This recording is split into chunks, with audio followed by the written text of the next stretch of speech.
Hard sports all plays. Yeah. Hard sports all plays. Hard sports all plays. 365, we making a plays. You talking the game, get you through the days. We're high in the court, the dime in the lane. Variety topics living the same. All presentation, sports information. In the airways, taking the nation. Hard sport all plays, like working your faces. Grace at the field, so tie the laces. Hard sports all plays. Yeah.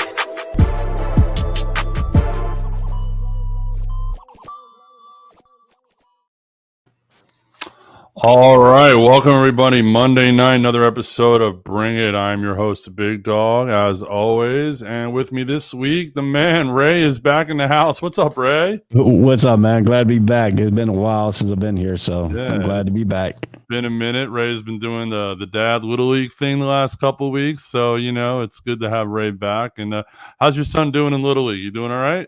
I think they're like 23-6, and then my coach pitch team that helped coach, we were 23-3. So, all right, cool, cool. What position does he play? He plays in the outfield. All right, awesome. I know. I think I started in the outfield, then I went into first base. You know. Oh, and Xander has gotten here. Hey, Xander, what's up, buddy? How you doing? Sorry, I'm late. Oh, no worries. It's all good. Xander in the house. Xander's going to be dropping some hockey knowledge on us later as well, educating us, so that'll be good. But we're going to start with the NBA playoffs. We are in the conference finals round, 2 game sevens yesterday, both not very memorable. Well, memorable in a way that the Suns choked at home. Don't really know how, kind of still puzzled what happened. Ray, I'm going to start with you. What happened to Phoenix yesterday? I mean, what was that? I don't know. I mean, I looked at some of the game, and I watched all of it, but I looked at some of it. I mean, it looked like they exploded at the end. I mean, I think the pressure of them being the number 1 seed probably got to them at the end. They weren't doing what they normally was doing through the season. But you gotta give Dallas credit. Luka Doncic, he's bringing in some of his best moments right now. Some people are now putting him into that highlight super all-star to be the next one up when LeBron goes. I mean, he's bringing a team. He's got that win mentality, and I think that's what his team drives off of. I don't want to put him in the same category as Michael Jordan, but it puts him in that same mindset. He's like a killer out there, and his team is just when he gets heated, his team follows him. He's a great leader for his team, and he's carrying the wheel of that team right now. No, he definitely is, and it was definitely amazing to watch. You know, Xander, did you see something in this series? How like Chris Paul basically, it seemed like Father Time caught up to Chris Paul. Is that what you saw? Yeah, that is actually what I saw. So the last 4 games that I saw, he only had in the first 2 games he performed really well. We were looking at it like, wow, this might be possible series sweep, if not maybe a very, very uneven series. But then at the last 4 games, he only attempted 18 shots, and he also committed 23 turnovers. So he really, I think Father Time did catch up with him. Now I don't think that's gonna hinder him, and I think he'll come back next season and perform like Chris Paul normally does. But I think that for Phoenix themselves, the championship window is closing. Because the West is starting to evolve, and everybody's going to be healthy, and so I think the championship window for Phoenix is closing. So this is a devastating one. It definitely was. I mean, I was rooting for Chris Paul. I wanted to see him succeed after last year, see him get a ring. But it's interesting that the last series that they've been eliminated, they've gone up 2-0, and then they've lost both series. Last year they lost to Milwaukee in 6. This year Dallas in 7. You know, definitely the pressure of being the number 1 seed. But I heard today, I was listening to the radio all today, and Rob Parker from Fox Sports called the Phoenix Suns a fugazi. Now, if you know the movie, I forgot, it's the movie with Al Pacino and Johnny Depp. I cannot remember the name of the movie, but he uses that word fugazi, meaning they're a complete fake. So, Ray, would you say that this Phoenix team, at the end of it all, was a fake, was just a paper tiger, a regular season fake, not really built for the playoffs? I wouldn't say that. I said they're built for the playoffs, but you got to understand too. There's a lot of things happening in this series. Yeah, Chris Paul getting mad at Dallas's fans putting their hands on their family and stuff like that. So that could have played in the part of it too in his mind that his family's been getting roughed up in the crowd there. So that could be playing on his mind. He could have changed the complexion. But you also got to give credit for Dallas. Dallas ran into that buzzsaw. I mean, Dallas peaking at the right time is dangerous. When a team goes into a playoffs and has the momentum like they're having and had a great series and then turn around and come back and have another good final 7 games, I mean, Dallas is probably putting it together right now. And so, I mean, Dallas right now is playing better basketball than anybody that I see in the playoffs. It seems like they are, I personally, I mean, I've loved Luka's game since he got into the league. I loved watching him. And now he's going to be thrust into the big spotlight. Obviously he's been playing since he was a kid. He's won European championships. He basically willed Slovenia into the Olympics last year. So Xander, I mean, I remember you were on here a couple weeks ago talking about Luka. So talk more about Luka, what he's bringing to the game now. And it seems like he's not only scoring his points, but he is getting his teammates involved. Yeah, so I was actually on here talking about Luka, and I told everybody Luka's a very good offensive factor. He's amazing. He just needs to fix the defense, and that sort of happened throughout the progression of the series. Like for the first 2 games, we were like, all right, he's not really playing defense back to the old ways, but he was still scoring like 20 points a game. Mm-hmm. But from what I saw from the last at least 3 games of the series, I saw his defensive prowess really start to show and start to be there, and actually make him a full complete player. So I think if that develops over the off season, and I mean, he obviously continues scoring at will. I mean, he has moves. He has an arsenal of moves that he could put on people.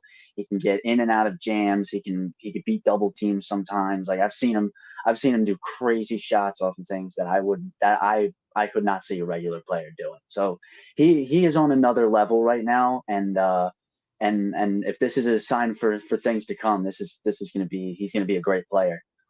Oh yeah, definitely. He's getting up there. He's getting the accolades. He's getting the props he needs. But what I found interesting in a game where he basically he scored the same amount of points in the first half as the Phoenix Sun yesterday. They were saying at halftime it was Luka Doncic 27, Phoenix 27. It was crazy. But to get Brunson and Dinwiddie is that, I think that's how you pronounce it. Yeah. I can never pronounce his name. To get them involved, to have them in double figures, is a sign of things to come. Because if you ask me, and we're going to kind of jump into previewing this Western Conference final now, I don't see much defense being played between Golden State and Dallas, to be honest. No. I think whatever the over under is, I'd say bet the overs on all these games. What do you think, Xander? Yeah, me too. I mean, from what I've seen throughout the playoffs and throughout the regular season, Dallas and Golden State, they've definitely had their moments of defensive like shutdown games, and they've definitely had their good. I mean, yesterday was a perfect example. But like honestly, these 2 teams are high scoring teams. They're teams that go at it from 3-point land, and from they can get perimeter. Penetration inside. They can do a lot of things in a very dynamic way. So, I don't think this is going to be a very defensive matchup. No, it definitely will be. Ray, I think that this matchup is definitely good for the league, because you have, the Warriors who are, everyone's healthy again, come back from last year. Their big 3 is balling. Draymond is causing trouble like he always does, so it's a typical team. You have this, I don't want to use the word upstart, but for lack of a better term, upstart Dallas team who is really starting to come into their own. They sort of did last year. They're building towards this year. But I think the NBA will really benefit from this matchup, because you have, young youth star in Luka. You have Looney and Thompson who are, playing well. You have the old guy is Steph Curry, who isn't that old and is actually healthy this year. So, this matchup is going to be quite not only the TV spectacle, but just a great for the non-fan. I think it'll be a great series to watch. Yeah, I think this is going to be a great series to watch. But if you look at it, this mismatch is all over the freaking board here. You got Luka Doncic, who can post up Curry. You got to look at Dodgers who can post up Clay Thomas. Clay Thomas is going to probably be on him more often, so I can put him in now and risk of getting foul trouble. So you got one half of the Splash Brothers you can put in foul trouble, either Curry or him, so that you can find more time on the bench and he get his way. But also you got to look out for Finney Smith too. He's not been a factor in some of these playoff games. Some of these playoff games he has been a factor, but in this series, he's going to be the X factor. I believe he's going to be the X factor for Dallas. I don't think they have anybody can really guard his strength of penetration inside. So if Doncic and Benny Smith gets hot, that could leave now. You double it off of Reggie Bullock, but then Bullock is a threat from 3-point range too. So, I mean, if he gets going too, and you got Powell and then Bronson will have to score. Luka Doncic is going to have to score. They got to match the Splash Brothers in this game. If they can get them in foul trouble every game, that's going to work advantage for Dallas. That's going to be the key. Who's really going to take Doncic? Because Doncic can take you inside or outside. Steph Curry can take you off the dribble, but he can also take you from the 3-point line. So that's going to leave a mismatch on the other end too. So Doncic, the game plan for Dallas is take it right to Steph Curry and take it right to if Doncic is getting carded by Steph Curry, post him up, get him in foul trouble, get him out of the game. Take the Golden State right out of the game. But the other players for Golden State is going to step up too. Because you got the two scorers, you get Draymond Green's going to step up in the scoring role too. Because sometimes he plays good defense and facilitates. But then again, can he really guard Finney Smith if they put him on him? That's going to be another mismatch. So Dallas has got a lot of mismatches, and so does Golden State. So who's going to take advantage of the mismatch? I like to see Doncic go down low, post him up, get him in foul trouble, and then seize the point of taking one half of the Splash Bros out of this ball game. Yeah, no, that's definitely a good strategic point. Xander, I go to you. So obviously, Dallas's leader is Luka. Doncic. I always mess up his last name. So I'll just call him Luka. He said I can call him that. No, but anyway, obviously, Golden State has a bunch of leaders on this team. So, would you say Golden State? It's Draymond's team, it's Steph's team, it's Clay's team, or is it a culmination of the three veterans on that ball club? Honestly, I mean, between the three, I would probably say it's Steph's team, but honestly, it's Steph and Clay's team. Steph and Clay have been really, I mean, they're the Splash Brothers. They've been really the ones, and I'm not saying carrying completely, but they've really been the ones that put this team on the map in the first place, and then started really, helping develop and get those 3-point shooters that they have now up to par. But I can definitely see where you could see a split on teams. I mean, Draymond is a menace on defense. Clay and Steph are producing 20 points a game each, so that's at least 40 points. And then there's Poole, who's always a threat. So there's a lot of things to unravel when it comes to trying to name whose team it is. But honestly, in my opinion, it's Steph and Clay's team. They've really put this team on the map, and now that Clay's back and Steph is fully healthy, I think that they're just going to carry the team. In my opinion, probably to another championship. All right, so let's make a prediction on this series. I'll go first. I like, it's funny. I haven't been crazy about Dallas, but the more and more I watch this team, the more and more I'm like, you know what? They could be a team of destiny, but I just can't pull the trigger. So I'm going to say Golden State in 7. So I've got Golden State in 7. Ray, what about you? Well, I got one more interesting point here. Look at Doncic and Steph Curry. Doncic is averaging 28.4 points a game. Steph Curry is only averaging 25.5. Doncic's field goal percentage is 45.7 to Steph Curry's 43.7. Steph Curry leads in the free throws at 92.3 to Doncic 74.4. So that's going to be the key here. The key is if he can match every time Steph Curry puts a bucket in, can Doncic match that? And that's going to be the key here for this game. I think this game will go 7. I think Dallas will win, probably pull it out at the end. I mean, everybody's saying Golden State's back to the Golden State of old. I don't think that's the key because they run into a buzzsaw right now, because right now Dallas is playing better basketball than anybody in the NBA playoffs. Right. Well, remember this though. Golden State didn't play that well in this last series, but I think when Steve Kerr went out, is when Golden State didn't play that well. And then obviously with Ja being out, that obviously did affect Memphis. So I think with Kerr back, you're going to see the typical Golden State team. What about you, Xander? Do you have a bold prediction for this? Because you're the king of bold predictions on this show. No, not this time. I mean, I kind of mentioned it before. I thought that Golden State, I kind of like previewed my prediction for this one. I thought that Golden State was going to go to the finals. But I mean, I could see if that Dallas wins it. I think they would have to take it to Game 7. I don't think that they would have to that they would really, blow them out in the series like a 4-1, 4-2. Right. So I think it would have to be a Game 7, and that would be a lucky Game 7 because they would be in Golden State, and Phoenix doesn't really have the best home court advantage, but Golden State does, and they no matter what, even as a really sucky team 2 years ago, and a really bad team another year ago. Like they still had that energy, and that energy is going to be brought back out in the playoffs that they haven't had in a couple of years. So I'm excited to see this, and as I said, I think Golden State's going to win it. Yeah. All right, so you got Golden State. Cool. All right, so we'll see what happens in the West. Let's move over to the Eastern Conference. Boston, Milwaukee. That series pretty much lived up to the hype, although Game 7 was kind of a blowout. Series takes an interesting turn in Game 5 where Milwaukee comes back from a deficit, wins it in Boston.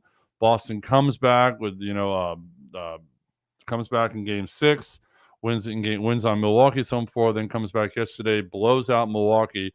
So obviously this Boston team is rolling. But Xander, would you say that they really felt the effects of not having Middleton there in Game 6 and 7? I think they did. Always having a 1-2 punch on offense. I mean, you look at some of the better teams in the league this year, and you see the 1-2 punches. I mean, Chris Paul. I mean, with the Suns, we can't take away anything that they did in the regular season. The Suns, they have Chris Paul and Devin Booker. The Warriors, they have Clay and Steph, and excuse me, which team is this?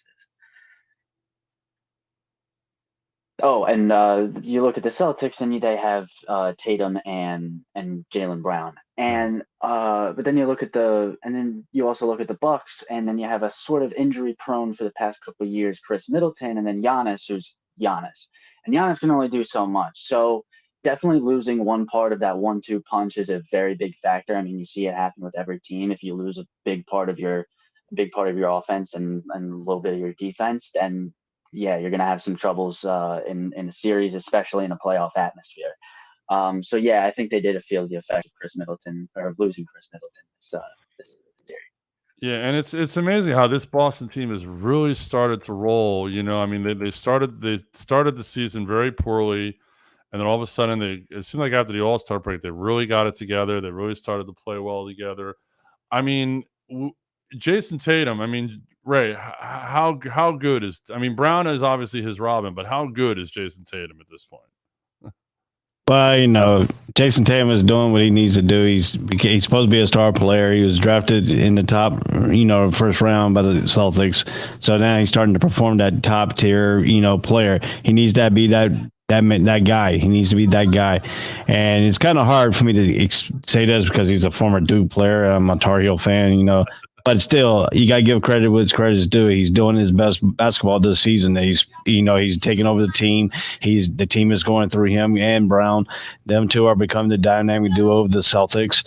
I mean, everything he has done, he's done to his best of his same. But time will tell too, because now you got to go up against the Miami Heat, and I don't want to we'll get to that point in a minute here, but still. He's got to show that he is there. I mean, he's showing it in the first, round. Now he's got to show it in the Eastern Conference Championship game. If he's going to be that big stud, because he, sometimes he will fade in big games.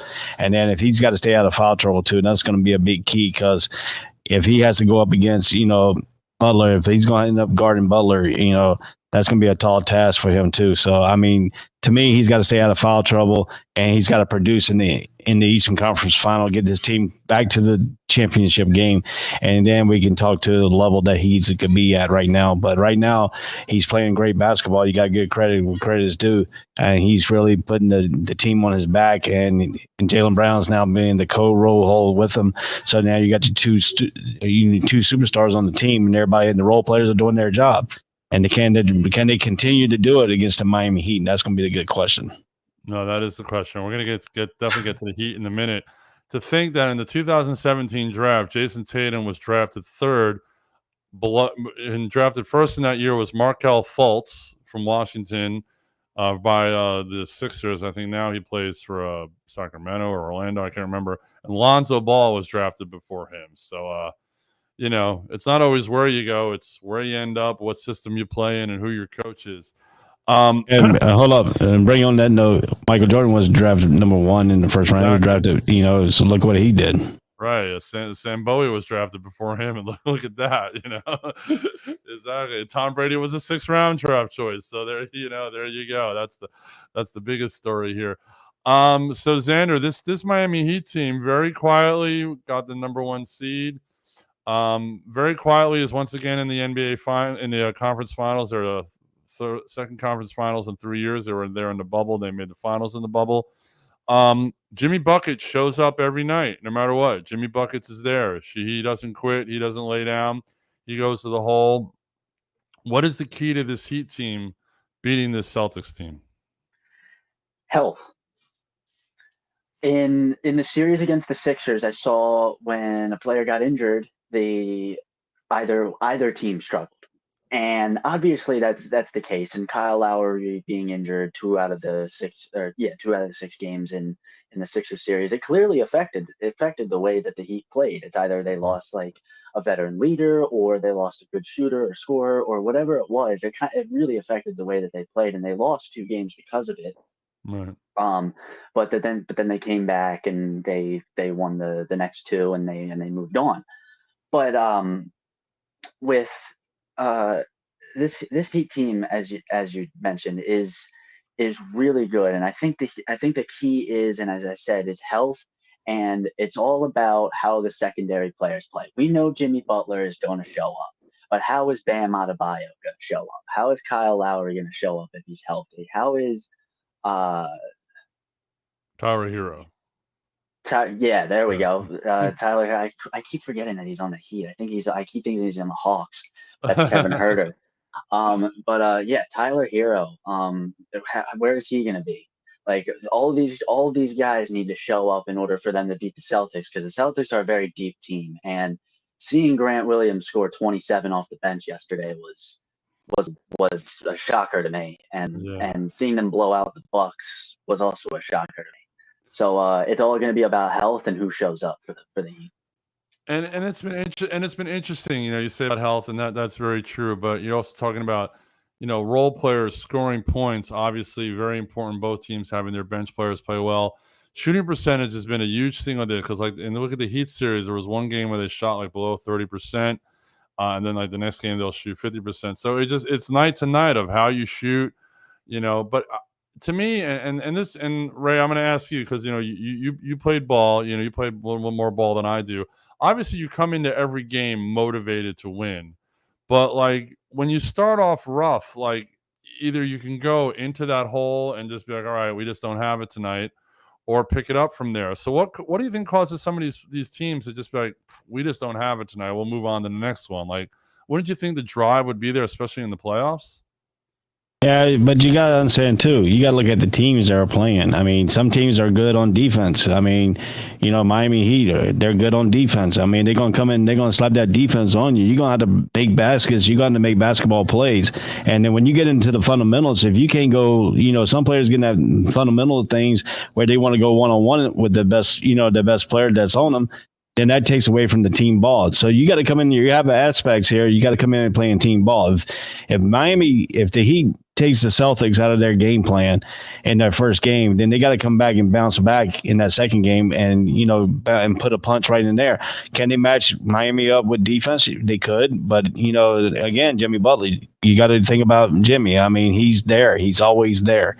He plays defense. He shoots the ball well. He gives other teams fits. And who's going to match up against him? I mean, if you put a power forward on him, he's going to take him. He's going to beat him to the punch. I mean, or take him out to the outside, or he going to post up the smaller guy. I mean, he's just going to be that killer instincts in this series. And how does Boston contain him? That's going to be the question. If Boston cannot contain him and he gets his free will, he could put a disadvantage, and that takes your doubt. That takes your momentum away from players. It takes away from the team aspects because they got one player dominating them, and he's making his other players better at the same time. So, I mean, which superstar is going to have somebody to go along with him? I mean, you got to look at the point guard situation for Miami. I mean, he's a scorer, he's an assist man, he's like a do it all. But again, what the difference is, Miami likes to play defense, and that's going to be the key. In the defense, sometimes it will take a good offensive plan and throw it out the window because you have matchup problems, and that's going to be a key too. I mean, you can be motivated all you want to. I mean, you can come in and motivated, but if you start getting people getting frustrated because they can't get the baskets or they're not getting the calls, they start arguing with the referees. That takes a lot of emphasis off of your game plan because now your mindset is away from the game plan. Is you have to adapt to what the officials are calling. You have to adapt what the teams are playing, and that's the thing too. People like to make a team win on paper. You can't win on paper. You got to play the actual game, and right. That's the thing. That's the thing what Jordan always said when they ask him. He says, y'all always come and motivate. He says, yeah, we always think we're going to win, but that's on paper. You have to come and play what's on the game, and you have a lot of issues. You have a lot of dictation. You have what other players are shooting, what the referees are calling, what the coaching game plan, what the other teams playing against them, what kind of defense they're playing. I mean, all that breaks it down. If you can't break that thing in the first 5 or first quarter, doubt starts coming into you, and then that's going to be the key. Can the Celtics and Tatum, because Tatum back in the day of last year, he gets frustrated, and as he took the next step up right now, teams are not frustrated, but now he's going up against a Heat team that can frustrate you with the defense, the pettiness, game plan against him. Spoelstra, you got to understand, he's a good-minded defensive coach. I mean, he's a good game manager. He learned under Pat Riley. So I mean, you got to understand, he knows the concept what the Celtic wants to do. Can now the Celtics put their emphasis on this game plan and produce what they've been doing? That's going to be the key here in this series. No, definitely. I definitely agree. I'm definitely looking forward to this series. Definitely should be a defensive series. I could see it. I can't see it being a very high scoring series. Definitely Miami plays a lot better defense, all right, so before I get a prediction on this series, I'm going to ask a question. All right, so each team has their star player, Steph, Luka, Jimmy Buckets, Jason Tatum. Last shot, who you taking? Ray, who you taking out of those 4? Well, I mean, right now, out of those 4, I'm going to put my money on Doncic. Doncic and Brunson. I mean, they're two right now playing finest basketball right now. And right now, the Dallas Mavericks and Luka Doncic has made a believer in me. I mean, I like Luka's game. I like his mindset. I like his finesse. I like him to get when he gets mad, he gets that chip on that shoulder. If you look at that first series he played, I mean, he put that chip on the shoulder and took it right to him. And I mean, right now, and Brunson, he's playing off of him. And that's a dynamic duel right now because you got two teams. You got Brunson hitting threes. He can drive the basketball. You got Luka who can drive, post up, and shoot the threes. So, I mean, right now, they're playing the best basketball right now. Right now, Dallas is the team to beat right now. All right, so you've got Luka. Xander, who you putting the ball? Whose hands you putting it in the last shot? I gotta agree with Ray on this one. I gotta go with Luka. He is so cool under pressure. He knows how to hit clutch shots in clutch times, and he knows how to beat in the spotlight and not crack under the pressure. So I would take Luka. He's just so. I just got to reiterate it. He's just so cool under pressure that if I wanted like a last second shot for him, oh yeah, that would be. I would easily take Luka over the 3. All right, cool. I'm taking Steph. I've just seen Steph just do some incredible things at the buzzer, and I don't know. I'm taking Steph. It's just me. Call me old school. I'm taking Steph. All right, so who wins this Eastern Conference series? We'll go to you first, Xander. This Eastern Conference series, honestly, I think the Heat make it back to the. I think their defense shuts down the Celtics. And So you've got a Miami Golden State NBA final. All right, Ray, who's playing Dallas in the finals? I have the Miami Heat. I think the Heat's going to take it. I think it's going to go 7. I just think it's going to go 7. I think Butler's going to frustrate Jason Tatum to a point in that Game 7 where he's going to be out of his game.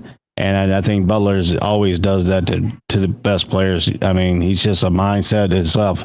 He's just a dominated figure. So I think in 7 games it'll be the Heat. It's going to be Dallas and the Heat in the finals. All right. Well, I'm going to agree with Xander. I'm going to go Golden State and Miami on this one. So we will definitely see what happens. We're going to take a short break. Hey, hold up before you go to break. I want to say one thing. Yeah. Ain't the NBA playoffs better without LeBron in the playoffs? Because you get good basketball. 100%. So much better. Because you're just not worried about, is LeBron going to win another series?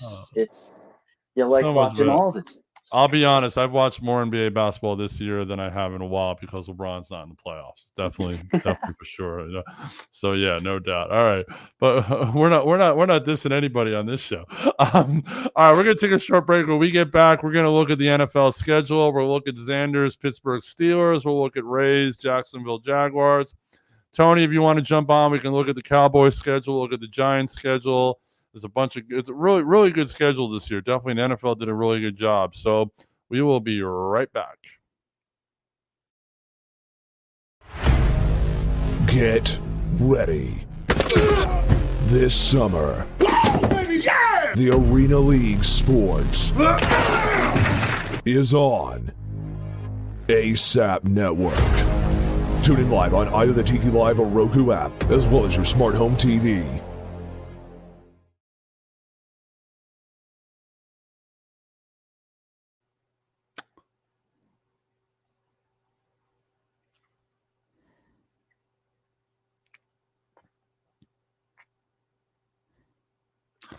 Yeah, we are back. Check out that baller home, man, in Arizona. That is nice, man. Wouldn't mind living there. Arizona is definitely nice.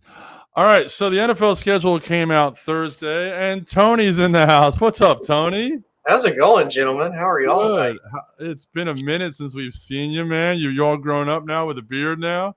I know. I graduated. I'm no longer 14. I'm now 18, and I'm super damn excited about it. Yeah, great. Yeah, you can see he's out of the military. You got the goatee going, got the beard going, you got everything going. So you can't do it in the military. So that's what military guys do when they get out. They grow their facial hair.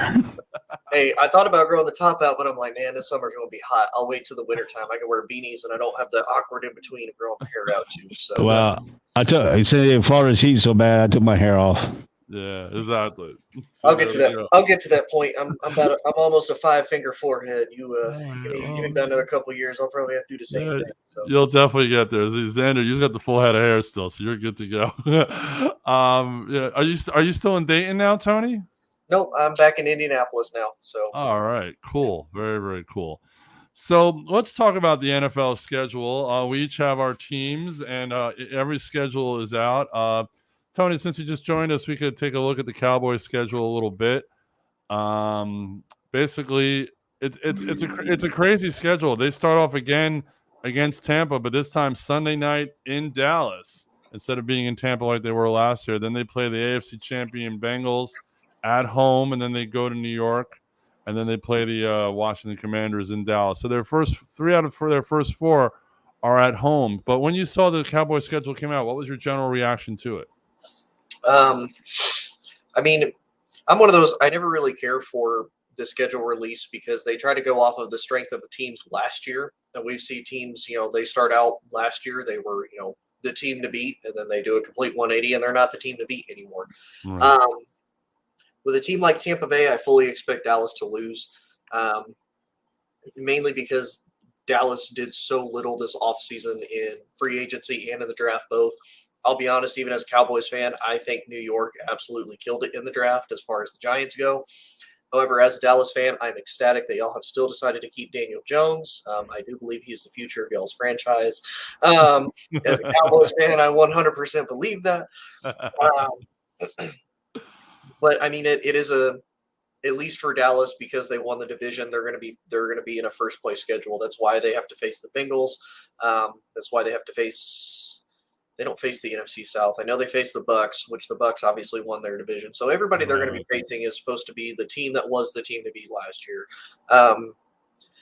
Do you want me to give like kind of a semi prediction of how I think the team will do this coming year?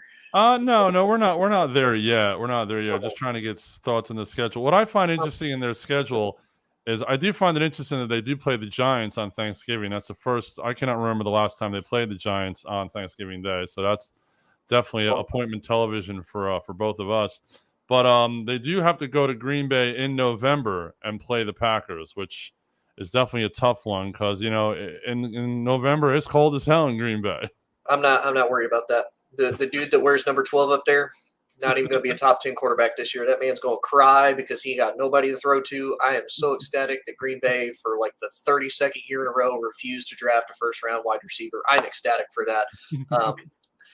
You know what it kind of reminds me of, and I've said this a couple times, Green Bay and Aaron Rodgers reminds me of this whole Johnny Depp and Amber Heard trial. Like, really, Green Bay is Johnny Depp. Like, they're the abused in this relationship. And Aaron Rodgers is Amber Heard. Like, he's trying to make himself out to be the victim of, like, no, that my dog stepped on a bee. They paid me $150 million, but they got rid of my number one wide receiver. No, that's you. That's your fault. So I'm not worried about Green Bay. I'm ecstatic if Dallas goes up to Green Bay and wins. I think they will, just matchup wise. Green Bay's defense is going to be tough. I will give them that. They did have a solid draft on everything but the offensive side of the ball. So I'm not really worried about that one. I do think it'll be tough. I think it will be interesting. And it is surprising that Dallas starts off with so many home games because typically they don't. Typically Dallas has more home games kind of towards the middle of the season more than they do towards the beginning or at the end. Right. A lot of games are typically right in the middle of the season. So. Well, now with the 9 home games, with the extra home game, it definitely helps them out. And I'm taking another look at them, and it's actually, even though the Cowboys technically don't play indoors, but they do have the roof that can close there. They have to go to LA and they have to go to Minnesota, so they really have like 11 games in a controlled environment. So that's definitely an advantage. It's definitely a schedule advantage. On the other side of it, let's go to Ray and his Jacksonville Jaguars, who they actually do play the Cowboys this year. Ray, what was your thoughts? Second year with Lawrence as your quarterback, first year with Doug Peterson as coach. This schedule, do you think it's a manageable schedule? Do you think this team can have more success than they did last year? What are your thoughts? Well, you got to look at it this way. I'm gonna do something a little bit different. The preseason game is not very big for everybody, but the big one is the Jaguars versus the Las Vegas Raiders in the Hall of Fame game. And, congratulations to Tony Pacelli. He deserves to be in the Hall of Fame. About time to get in there. So that's the one game I was looking forward to. I'm still trying to figure out if I can get a way up there and get into this game to watch it. But I mean, right now it's probably a no-go for me. But I was looking at their schedule. They still got a week 3 tough schedule. They got to go out to LA to play the Chargers. Jaguars and LA and the West Coast trips are not very likable there for them. But they did pick up some good pieces in Ingram as a tight end if he can stay healthy. They get a tight end that they've been looking for that can pad, that can receive and be mismatches in the middle of that area that the Jaguars cannot operate in right now. But I think if he stays healthy, they got that operation. And I'm looking forward to week 4. The Jaguars go to Philadelphia. Peterson going back to Philly and showing that he is the coach that they made a mistake getting rid of. I absolutely think that was a mistake of their part. And that is a big game for the Jaguars picking him up. And whatever you want to call the last year's season with the last year's coach who liked to get in trouble and all this stuff, I think was the wrong idea for them and made us a laughingstock in the NFL. Once again, we always laughingstock, except for the 2017 season. But then week 7, we pick up the Giants here in Jacksonville. That's going to be a good game right there. I think that could be a winnable for the Jaguars. But then the London game I look at, that's going to be Russell Wilson. Jaguars and against Seattle and Russell Wilson's not a good mix. But the Jaguars have been playing pretty good over in London the last few times they've been over there. So this should be a pretty good game there for the Broncos and the Jaguars. Then if you look, week 9 and 10, they got the Raiders and the Chiefs back-to-back weeks. And the Raiders come here to Jacksonville, and the other one, they go out to Kansas City. Last time the Jaguars was at Kansas City, the game was pretty good till halftime, and after halftime, it just erupted. They got the bye week in week 11, which is good because he right there the last part of the season, you got the injuries and stuff like that to come back. Then they play home against Baltimore Ravens and Lamar Jackson. Last time Lamar Jackson came to Jacksonville was with Louisville, and he threw 40 interceptions in that ball game, in the bowl game. So, I mean, he still hadn't had very good success here in Jacksonville. And then if you look at it at week 15, and that's what I call, I mean, you get ready, Tony, this is what I call it right here. Week 15 is the Jaguar versus the Cowboys. But it's Jerry Jones versus Shad Khan's boat. Because Jerry Jones got a boat now and try to match Shad Khan. And he's bringing his boat down here. That's the word. He's selling it wherever he's got it up in the Gulf. Mexico, he's going to sell it in the Gulf. He's going to sell around Florida, come up to the coast, park it downtown right beside Shad Khan, and they're going to vote and see who's got a better boat. So that's a boat showdown. Sorry about my computer crapping out on me. There's definitely some couple of really good games coming into Jacksonville this year. So the Raiders are coming to town, the Giants are coming to town, Dallas is coming to town. So you definitely got a good home schedule this year. Titans coming to town, Ravens coming here. Exactly. You got the Colts coming, you got the Texans coming. You know, it's their schedule.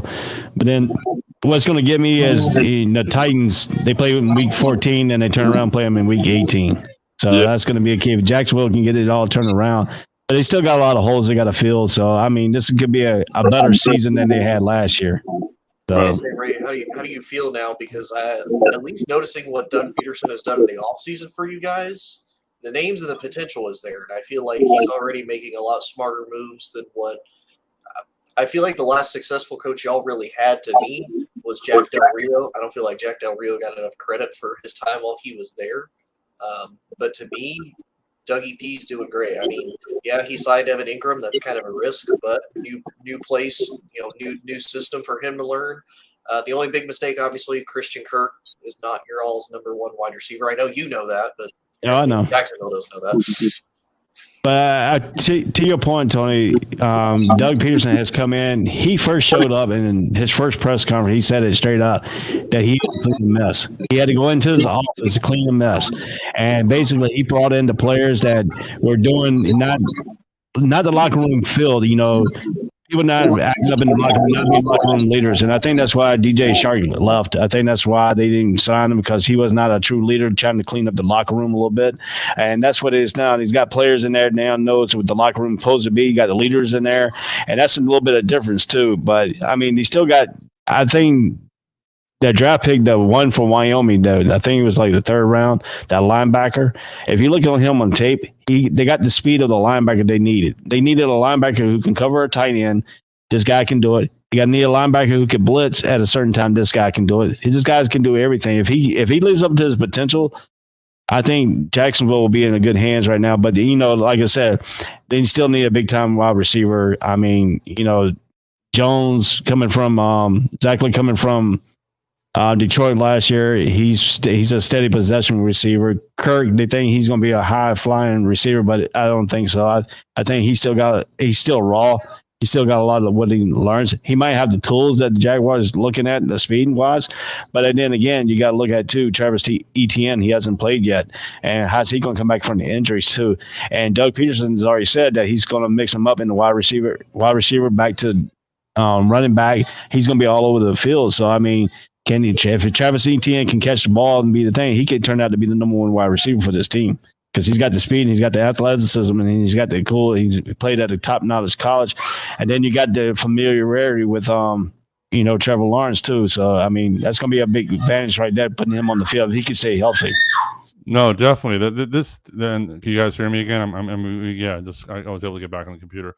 Yeah, it should be a better year for Jacksonville. I definitely would like to see some improvement up there. Just for the call. I mean, they're really trying up there. Shad Khan really wants a winner up there, and Ray, you're such a faithful fan to this franchise, so I'm really, rooting for you to do well. Who knows? Maybe And, if I could swing up there, I'll come up for the Giant game. Who knows? and then if you look what Shad Khan's doing too, and people don't, and the national media probably hasn't said it enough, is they building this old shipyard across from the stadium. They just got approval for a 5-star resort that the Shad Khan's building right across from the stadium itself.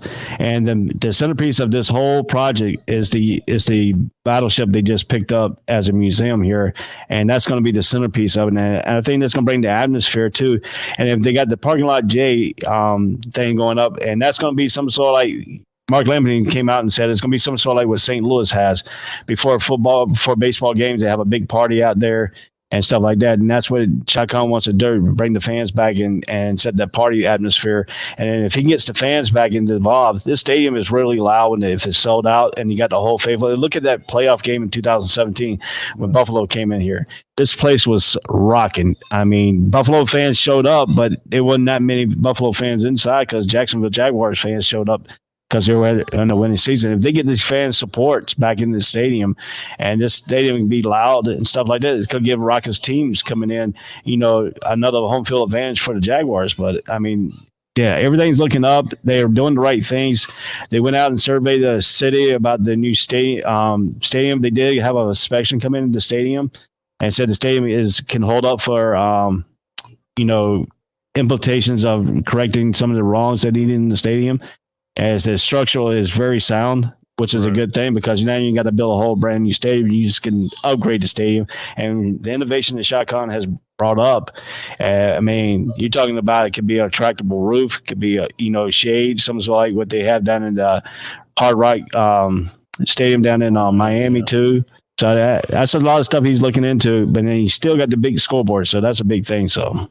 All right, yeah, we will definitely see. Xander, let's go to you and your Pittsburgh Steelers. They Mitchell Trubisky is the new quarterback. The schedule is definitely an interesting schedule. The first 4 weeks, you're in Cincinnati, home against New England, in Cleveland, home against the Jets. So feasibly a 2-2 start there. How are you seeing this Steeler team and this schedule that comes out?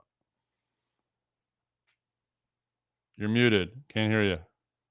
Oh. There you go. Try again. Take two. Honestly, I think it's more realistic that we go 1-3. I think the Jets are definitely going to be the team that we beat. But honestly, the Patriots have a very good defense, and honestly, and our history against the Patriots is terrible. And I'm not gonna say that it was all because Tom Brady, but clearly we struggle. The Steelers struggle against the Patriots, and the Bengals, they're coming off of a fresh Super Bowl appearance. They're gonna have momentum coming into the season, so they're definitely gonna be a loss. And the Browns, as a new quarterback, whether it be Trubisky or Pickett, whichever one, that's going to be a very tough defense to go up against as a new quarterback to learn a new system. So I think that it will be a start off 0-3. I think we start picking it back up, but it's a very rough schedule this season for the Steelers, especially for a team that needs to introduce a new quarterback.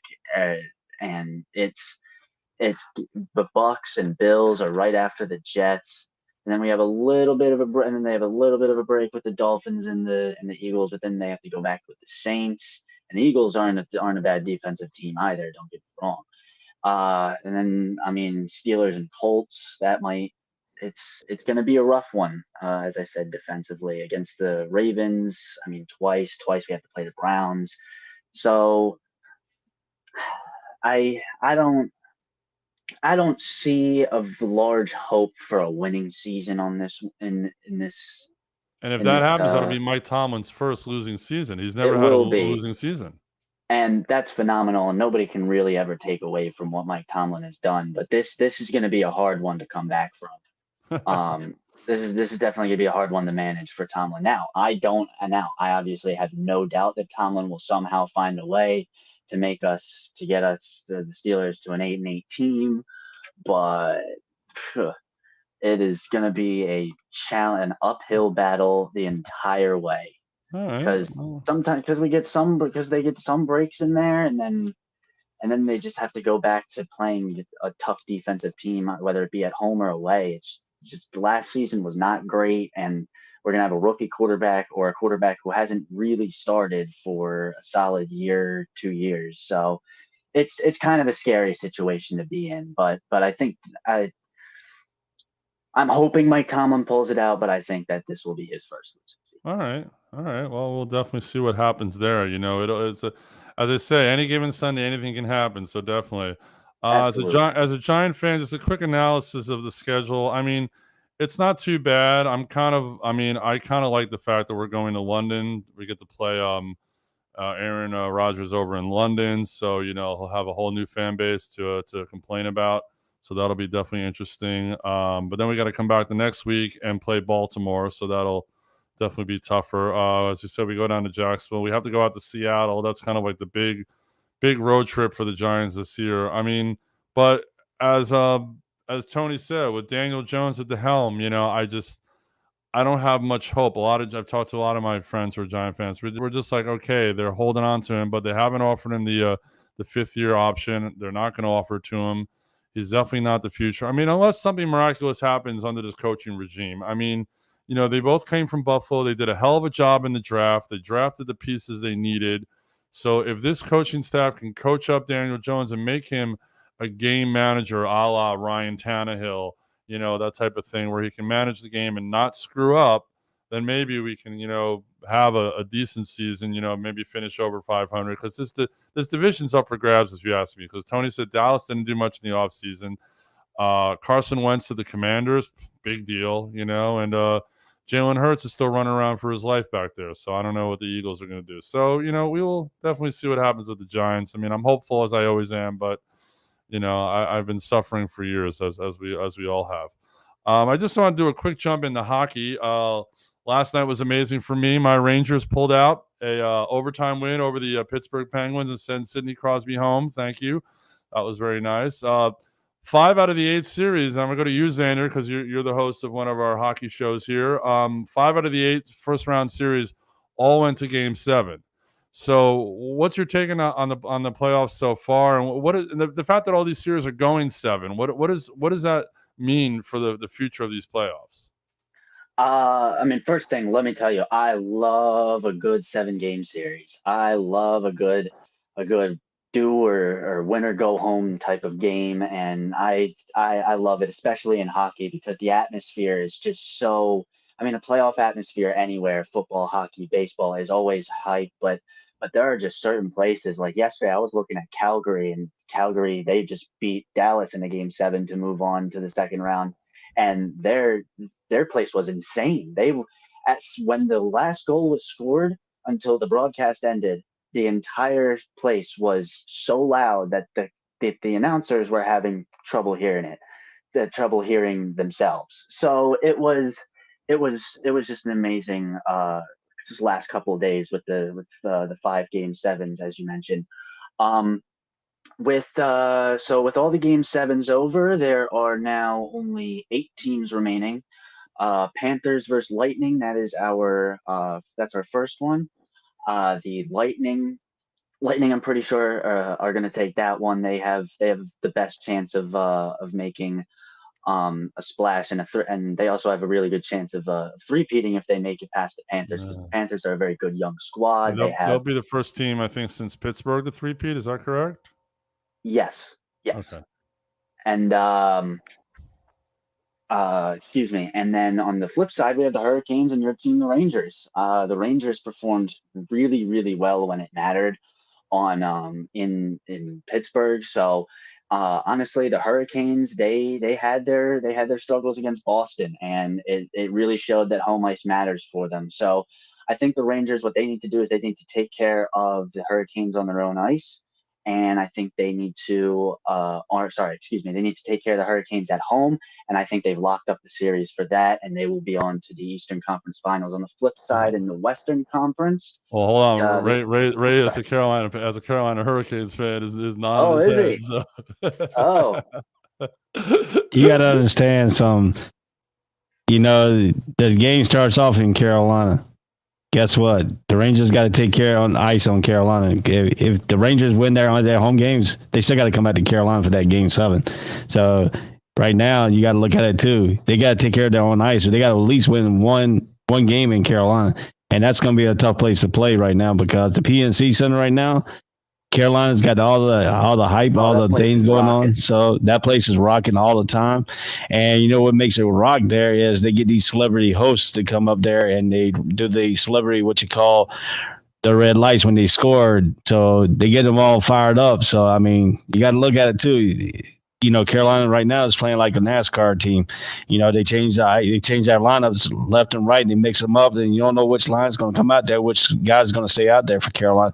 And their line change is so fluid too. I mean, it's no miss, and I think that's why they got back past Boston in that game 7. It's because that line, the different line changes they had, the different matchups they could put out there.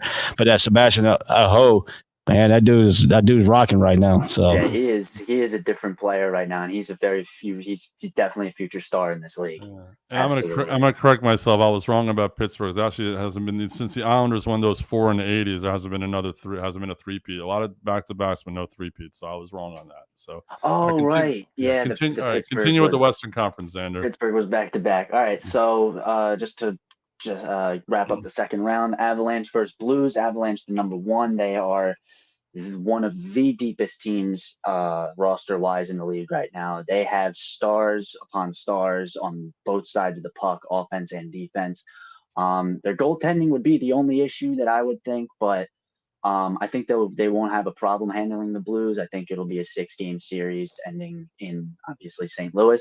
And then the Flames and Oilers, the Battle of Alberta, the best rivalry in hockey, in my opinion. I love it. Now, it's not better than Rangers Islanders. I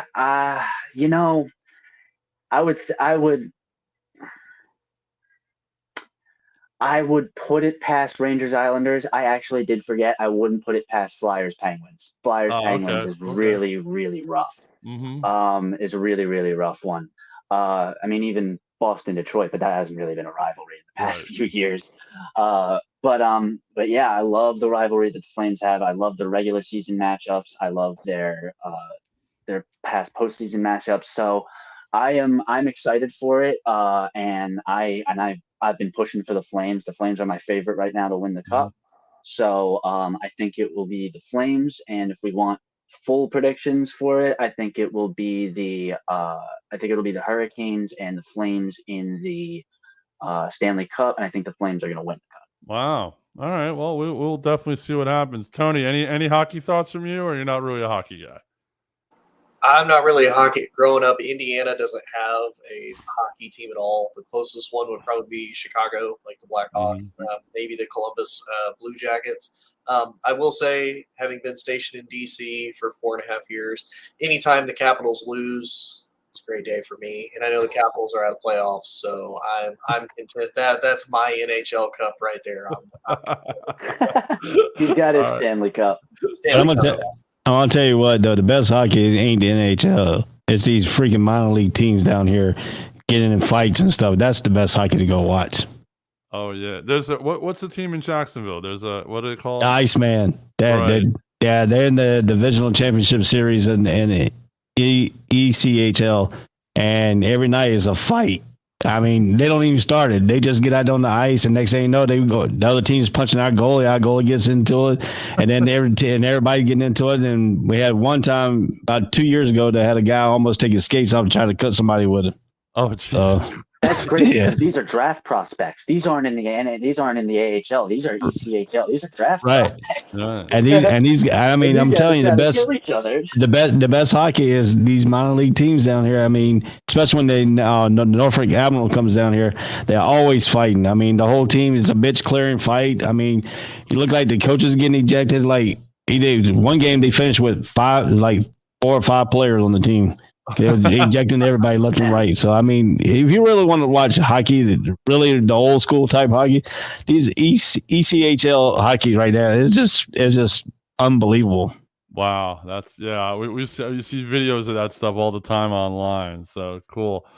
All right. Time for our final hot take of the day. Let's see. I'm going to start with you, Ray. What's your final hot take of the show today? Well, man, my final hot take is I'm glad to be back. Baseball season and working behind the scenes here. The All Sports All Plays Network, trying to get this network up and going. It's been a lot of work, a lot of details. Most of my time is dealing with the website for the network and putting articles up and stuff like that. So it's been taking some time. And then, my son's playing baseball. He's got his last game on Thursday. He's done pretty good for himself. I mean, he stood there and took one for the team. He got hit with a pitch in the head. And he just stood there and took it for the team to win the game because it was bases loaded. So he got hit, put him on base, and when a run came in and scored. So I mean, baseball is coming around for him and stuff like that. He's improving. This year he's playing his first year in coach and kids pitch.